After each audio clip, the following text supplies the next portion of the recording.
सोचे करे मुंहिंजो इहो हिकिड़ो दिलि जो जेको बि रिक्वेस्ट त उहो ॿुधी करे उहे त अची विया ऐं पोइ उन्हनि खे मूं इहा हिदायत ॾिनी आहे त मुंहिंजो शुरूआति में चए थो वठो त उहो ॿुॾी वञे, उनजो नुक़सानु थिए उहो मूंखे क़बूलु आहे। शहर जो नुक़सानु मूंखे क़तन न आहे क़बूलु। शहर जा माण्हू, शहर जा रहवासी उहे मुंहिंजे लाइ सभ खां अज़ीज़ आहिनि, सभ खां प्यारा आहिनि। ऐं इहो जेको आहे त हिते कट थियण जो मूं पाण बीह करे इहो मूं चयो आहे ऐं इनशाला इहो तव्हांखे कलाक खनि खां पोइ इहा तव्हांखे रिपोर्ट अची वेंदी हली त हितां खां इहो कट लॻी वियो आहे।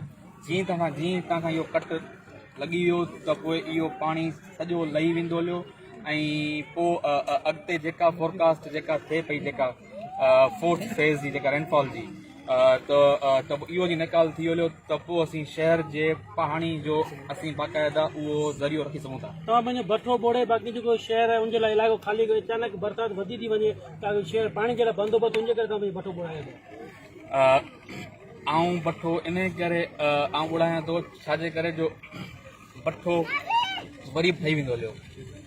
शहर जो जेको नुक़सानु आहे त उहो वरी भरपाई न थी सघंदी छाकाणि त जेके माण्हू जेके आहिनि त उहे तरह ग़रीब ऐं तंहिंखां पोइ उहो हुनजो रोज़गार जो जेको ज़रियो जेको आहे उहो बंदि थी वेंदो हलियो ऐं तंहिंखां पोइ आऊं जेके सोचां त अलाह पाक असां ते महिरबान आहे। अलाह पाक मूंखे हेॾी सघ ॾिनी आहे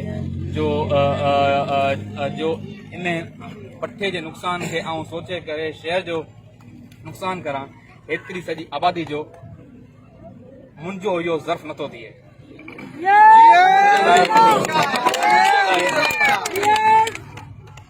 मुंहिंजे लाइ सभ खां अवल, सभ खां फर्स्ट प्रायोरिटी शहर उमरकोट।